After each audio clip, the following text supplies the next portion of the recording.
Mind की powers बढ़ाने के लिए। माइंड की पावर्स बढ़ती कैसे हैं? ब्रेन की पावर्स कैसे बढ़ती हैं? उससे क्या होता है? ब्रेन शार्प हो जाती है।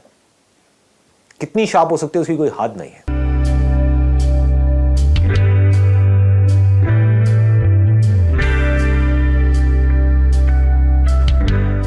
इसका एक बड़ा इंटरेस्टिंग सा एग्जाम्पल है कि जैसे दो वो थे लकड़हारे बोलते हैं जो पेड़ काट रहे थे। ये सुना है आप लोगों ने एग्जाम्पल?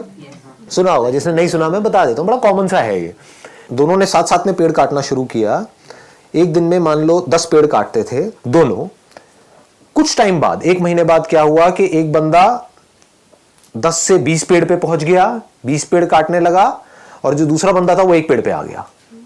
जबकि मेहनत वो 1 वाला ज्यादा कर रहा था और जो 20 वाला था वो कम कर रहा था। वो 4 घंटे काम कर रहा था, ये 8 घंटे काम कर रहा था। 8 घंटे के बावजूद भी वो 1 पेड़ काट रहा था और वो 4 घंटे में 20 पेड़ काट रहा था।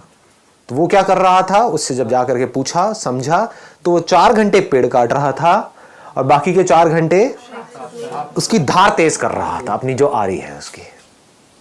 ये बात पकड़ में आई? हाँ। तो आप कितनी धार तेज करते हो अपनी इस ब्रेन की, जिस ब्रेन से आपको सोचना है, करना है। इस बॉडी के ऊपर कितना काम करते हो? इस बॉडी के ऊपर हम काम नहीं करते हैं। फिर बात करते हैं लेजीनेस की। लेजीनेस तो आनी ही है।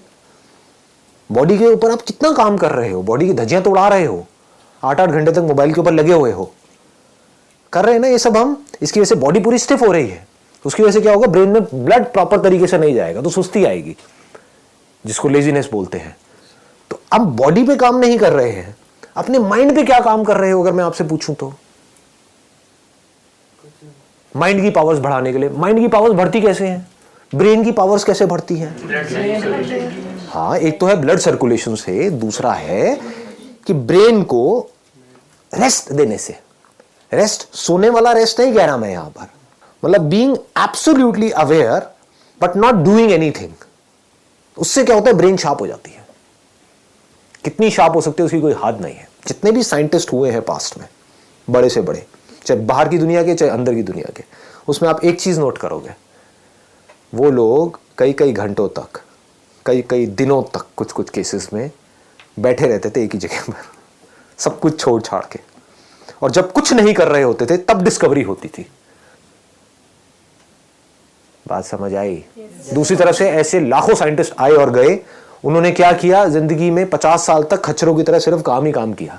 सुबह से रात तक लेबोरेटरी में लगे रहे। कभी कुछ कर रहे हैं, कभी कुछ कर रहे हैं, कुछ नहीं कर पाए। करने से सब कुछ थोड़ी होता है। ना करने की पावर जिस दिन आपको समझ आ गई, कुछ ना करने की, जब आप कुछ नहीं कर रहे होते, मैं सोने की बात नहीं कर रहा हूं, जागे हुए हो, कुछ नहीं कर रहे हो, ना अंदर ना बाहर, तो उस वक्त क्या होता है?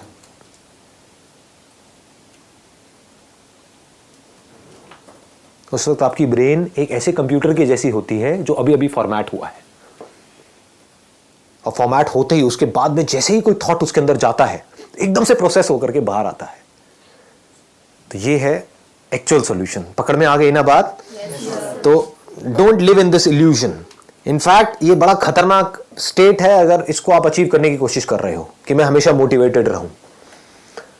क्यों? क्योंकि आपको समझ ही नहीं आएगा कि मैं कर क्या रहा हूं। मान लो ठीक है, मैंने आपको कोई ऐसी गोली दी, आपको कहा डेली 2 गोलियां खा, बैठ भी नहीं पाओगे आप, इतनी एनर्जी आ जाएगी अंदर से। ऐसे है कुछ गोलियां होती है, ठीक है? तो अब आप खाओगे, भागते ही रहोगे धर धर धर धर धर धर, या कोई काम है तो करते ही रहोगे खच्चरों की तरह।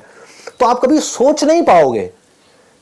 हाइपर एक्शन मोड में जब आप होते हो तो उस वक्त सोच नहीं रहे होते हो। सोचने के लिए टिक करके बैठना आना चाहिए, अपनी ब्रेन को साइलेंट करना आना चाहिए।